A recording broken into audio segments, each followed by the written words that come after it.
Welcome to Thrilling Tales of Adventure. I'm Mardell, reading The People of the Mist by H. Rider Haggard.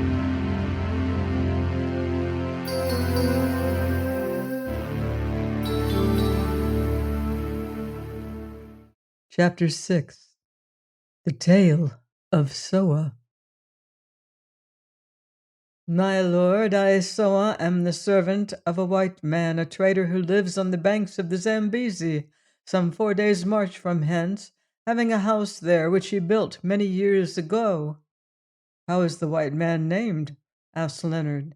The black people call him Mavoom, but his white name is Rod. He is a good master and no common man, but he has this fault, that at times he is drunken. 20 years ago or more, Mavoom, my lord, married a white woman, a Portuguese, whose father dwelt at Delagoa Bay, and who was beautiful. Ah, beautiful. Then he settled on the banks of the Zambezi and became a trader, building the house where he is now, or rather where its ruins are. Here his wife died in childbirth. Yes, she died in my arms, and it was I who reared her daughter Juana, tending her from the cradle to this day. Now, after the death of his wife, Mavoom became more drunken. Still, when he is not in liquor, he is very clever and a good trader, and several times he has collected ivory and feathers and gold worth much money, and also has bred cattle by hundreds. Then he would say that he must leave the wilderness and go to another country across the water. I know not where. That country whence the Englishmen come. Twice he has started to go, and I with him, and his daughter Juana, my mistress, who is named the Shepherdess of Heaven by the black people, because they think that she has the gift of foretelling rain. But once Mavoom stopped in a town, at Durban in Natal, and getting drunk, he gambled away all his money in a month. And once he lost it in a river, the boat being overset by a river horse, and the ivory and gold sinking out of sight. Still, the last time that he started, he left his daughter, the shepherdess, at Durban, and there she stayed for 3 years, learning those things that the white women know, for she is very clever as she is beautiful and good. Now for nearly 2 years she has been back at the settlement, where she came to Delagoa Bay in a ship, and I with her, and Mavoom met us. But 1 month gone, my mistress, the shepherdess, spoke to her father Mavoom, telling him that she wearied of their lonely life in the wilderness, and wished to sail across the waters to the land which is called home. He listened to her, for Mavoom loves his daughter, and said that it should be so. But he said this also, that first he would go on a trading journey up the river to buy a store of ivory which he knew. Now she was against this, saying, "Let us start at once. We have tempted chance too long, and once again we are rich. Let us go to Natal and pass over the seas." Still he would not listen, for he is a headstrong man. So on the morrow he started to search for the store of ivory, and the lady Juana, his daughter, wept, for though she is fearless, it was not fitting that she should be left thus alone. Also she hated to be apart from her father, for it is when she is not there to watch that he becomes drunken. Mavoom left, and 12 days went by, while I and my mistress, the shepherdess, sat at the settlement waiting till he returned.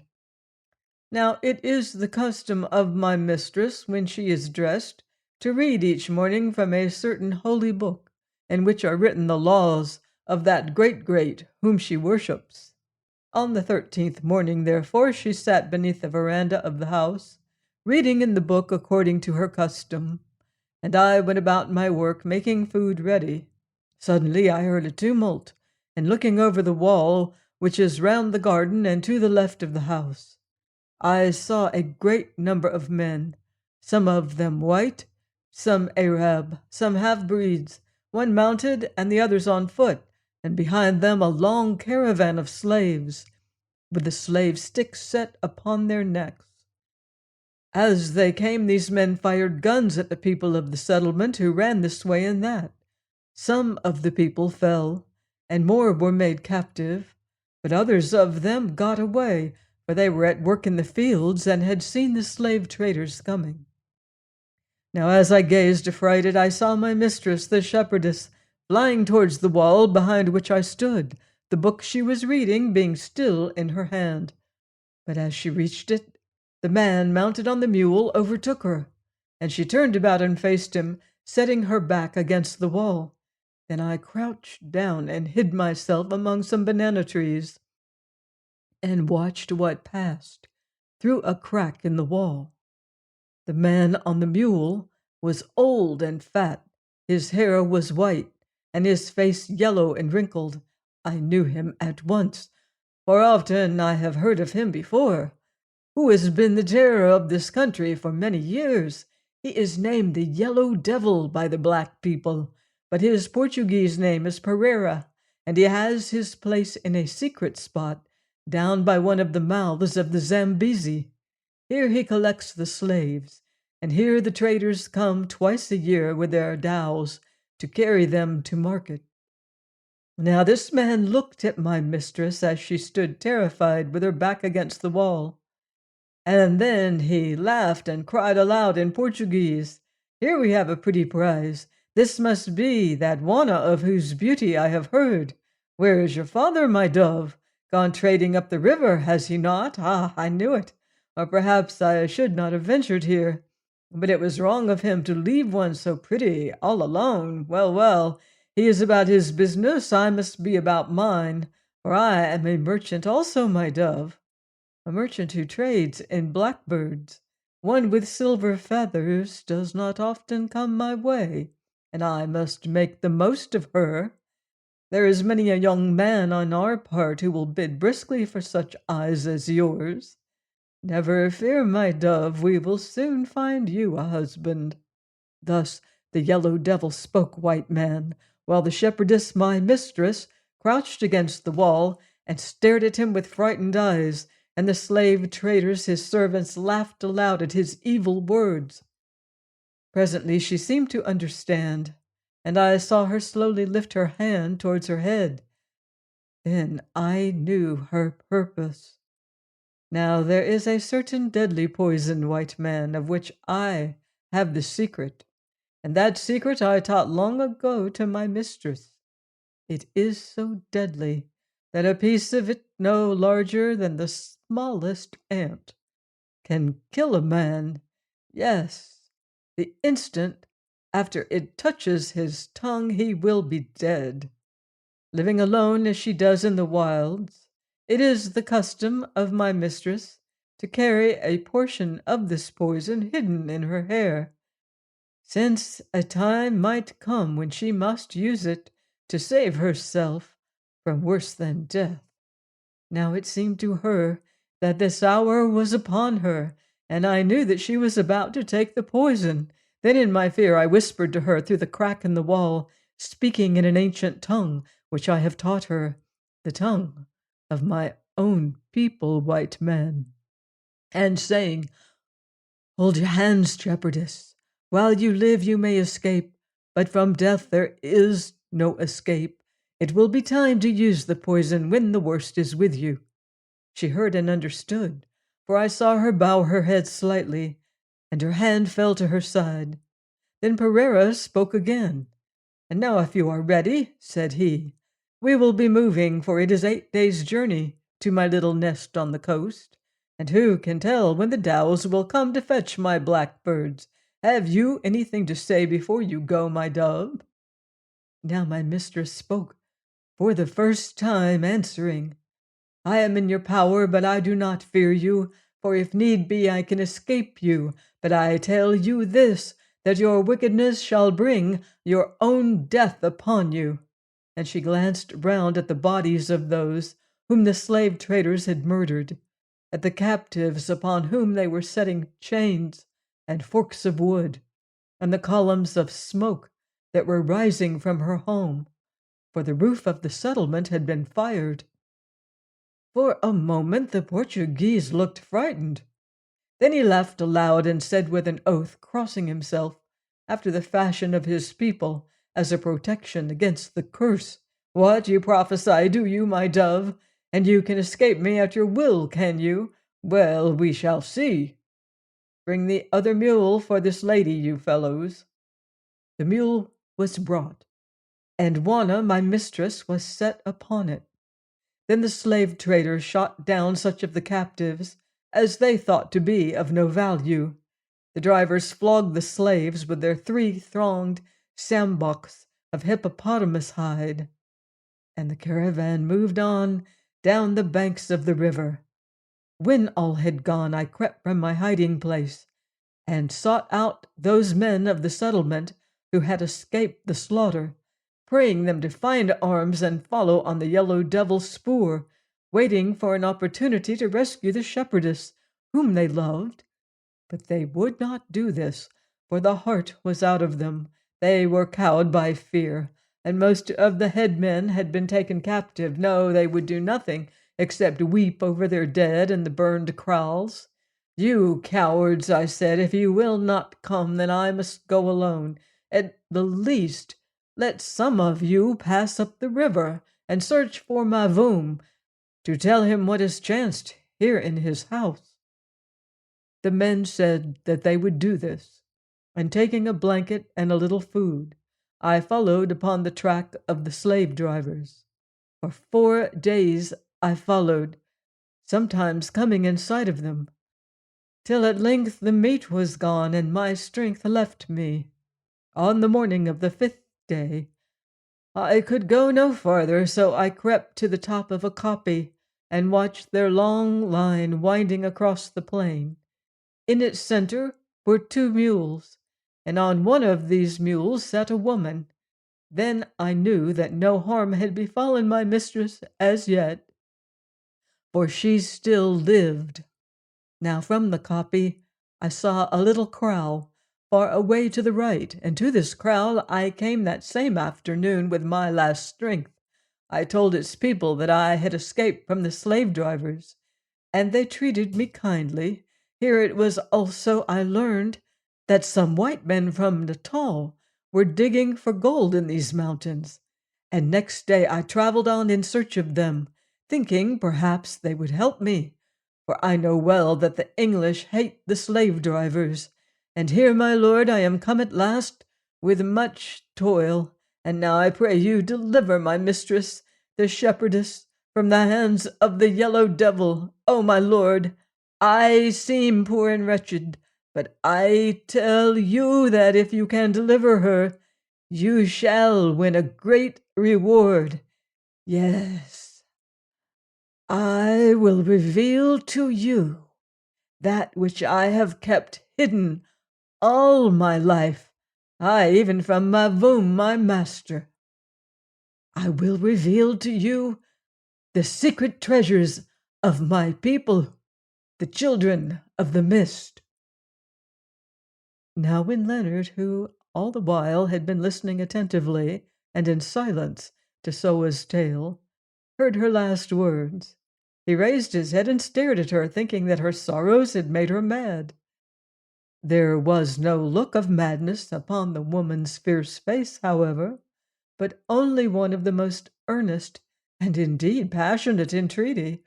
So, letting this matter go by for the while, he spoke to her. "Are you then crazed, mother?" he said. "You see that I am alone here, with one servant, for my 3 companions, of whom the people in the kraal told you, are dead through fever, and I myself am smitten with it. And yet you ask me, alone as I am, to travel to this slave trader's camp, that is you know not where, and there single-handed to rescue your mistress, if indeed you have a mistress, and your tale is true. Are you then mad, mother?" "No, lord, I am not mad, and that which I tell you is true, every word of it. I know that I ask a great thing, but I know also that you Englishmen can do great things when you are well paid. Strive to help me, and you shall have your reward. Aye, should you fail and live, I can still give you a reward.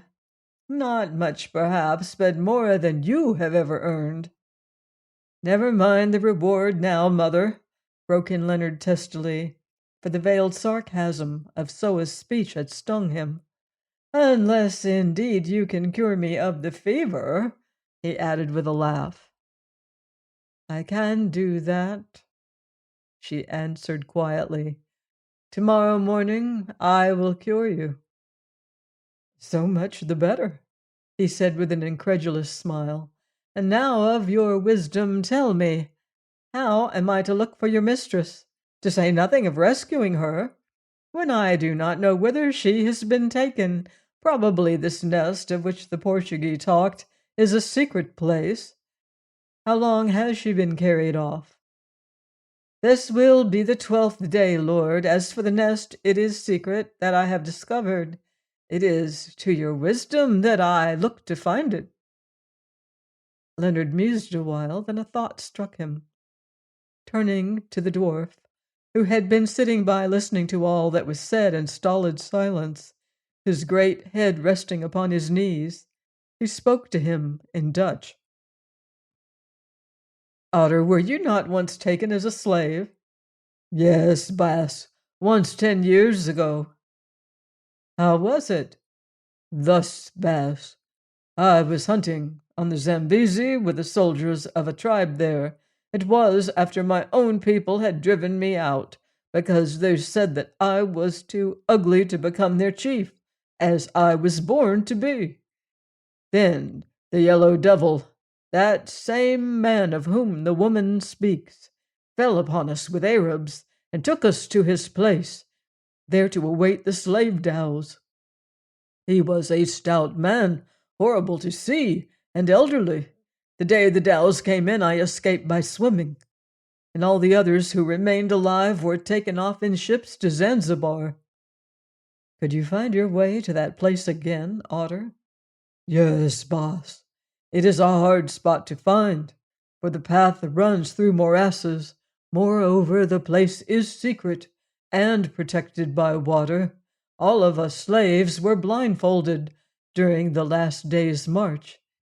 But I worked up my bandage with my nose. Ha ha! My big nose served me well that day, and watched the path from beneath it. An otter never forgets a road over which his feet have traveled. Also, I followed that path back. Could you find this spot from here? Yes, Baas. I should go along these mountains 10 days' journey or more, till we struck the southernmost mouth of the Zambezi below Lualbo. Then I should follow the river down a day's journey. Afterwards, 2 or more days through the swamps, and we come to the place. But it is a strong place, Baas, and there are many men armed with guns in it. Moreover, there is a big cannon by and by. Again Leonard thought a moment, then he turned to Soa and asked, Do you understand Dutch? No? Well, I have found out something of this nest from my servant. Pereira said that it was 8 days' journey from your master's settlement.